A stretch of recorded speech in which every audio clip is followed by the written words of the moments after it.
Ya, halo, nama saya Andika Mardika. Saya pendiri dan juga CEO dari Agredaya Indonesia.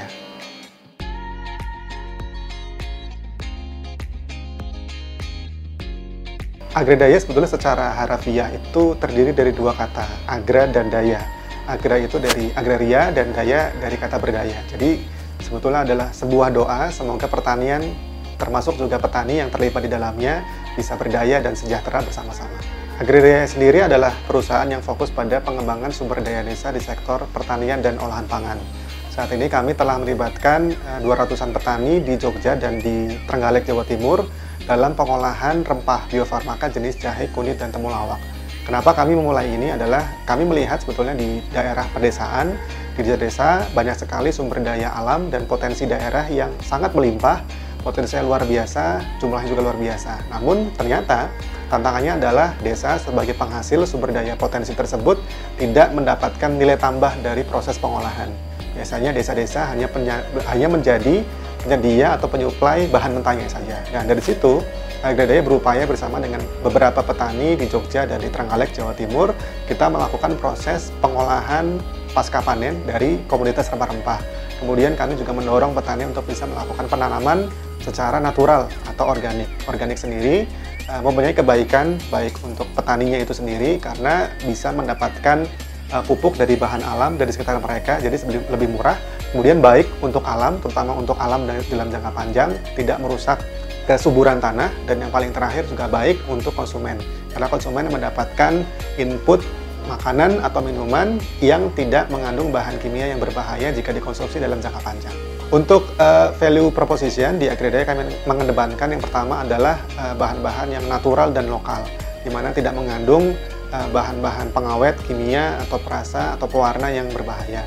Kedua, terkait dengan ketelusuran produk. Jadi dari setiap produk-produk Agredaya, konsumen bisa mengetahui di mana tanaman atau rempah-rempah itu berasal, diproses dengan cara apa, dan diolah di mana. Jadi konsumen bisa mengetahui sampai sedetail itu. Yang ketiga, ada dukungan dari Agredaya Care. Jadi sebuah layanan ketika konsumen ingin mengetahui lebih dalam tentang penggunaan rempah, herbal, atau makanan, minuman dalam sehari-hari yang punya manfaat kesehatan, itu bisa konsultasi melalui layanan WhatsApp. Untuk bisnis model Agredaya, kami membagi dalam dua proses, yaitu proses di hulu produksi dan juga di hilir produksi. Untuk hulu produksi, kami melibatkan kelompok-kelompok masyarakat, ada yang dalam bentuk KWT atau kelompok peneliti tani, kelompok tani hutan, hutan kemasyarakatan, juga bahkan ada perkumpulan Hindu Dharma di situ. Nah, kelompok masyarakat ini mereka melakukan budidaya, penanaman rempah secara natural, hingga melakukan proses pengolahan pasca panen menggunakan teknologi rumah surya atau solar dryer house. Nah, dari situ petani sudah bisa menghasilkan produk dengan nilai tambah berupa rempah-rempah kering atau simplicia. Nah, simplicia ini kemudian dibawa ke lokasi kami terpusat di daerah Sleman di Yogyakarta. Nah, di sini di Sleman produk akan disortir, kemudian dikemas, kemudian ada proses penggilingan, standarisasi lagi, hingga kemudian siap untuk diedarkan. Nah, dalam prosesnya ini menerapkan standar BPOM obat tradisional. Nah, dari situ setiap produk akan dikirimkan sesuai permintaan konsumen, baik secara end customer atau personal atau lewat jaringan kemitraan melalui agen, reseller, ataupun distributor yang telah tersebar di 20 kota di Indonesia. Perkenalkan, nama saya Ibu Yanti, nama lengkap saya Ibu Wagiyanti. Saya ketua kelompok di kelompok jamu Jati Wisata Mulya di Pedukuhan Watu ini yang ada di wilayah Argomulyo.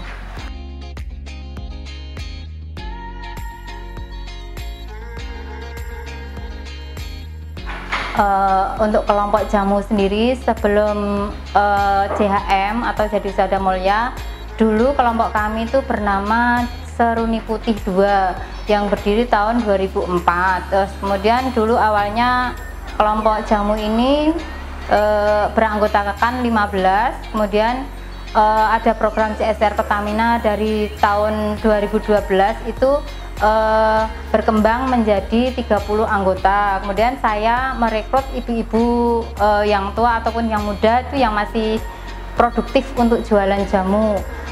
Kemudian sebelumnya itu kita juga mempunyai produk yang baru beberapa macam.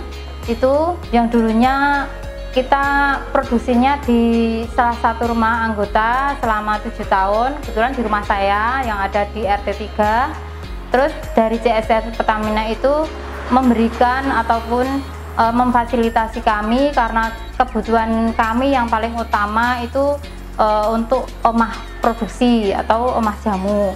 Kemudian dari CSR Pertamina menghubungi ke pihak kelurahan atau ke balai desa untuk minta salah satu tempat atau tanah kas desa untuk dibuatkan omah jamu untuk produksi, untuk memfasilitasi kelompok kami. Dan kebetulan sama pihak desa itu disetujui dan diberikan tanah kas desa untuk dibuat omah jamu ini. Kemudian tahun 2015 akhir omah jamu sudah terwujud dan launching untuk rumah jamu CHM ini tahun 2016 bulan April.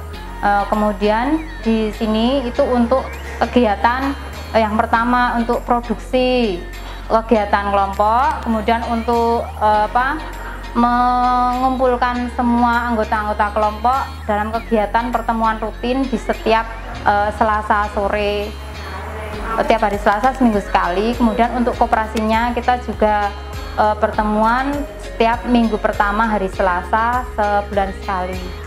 Saya memperkenalkan untuk produk-produk yang ada di JHM ini, kami mempunyai 9 macam produk. Untuk produk instan itu ada jahe merah, jahe wangi, beras kencur, secang, putri singset, top rima, kemudian ada temulawak, kunir mangga. Kemudian nanti untuk yang produk yang cair kami mempunyai wedang secang, kunir asem, beras kencur, sama wedang jahe. Kami juga menerima pemesanan untuk acara-acara tertentu, misalnya ada hajat manten atau gimana, nanti kita bisa menyiapkan dengan cara pakai itu kendil atau dautan itu nanti kita sajikan pakai kayak gitu, nanti kita tuangkan pakai siurnya itu.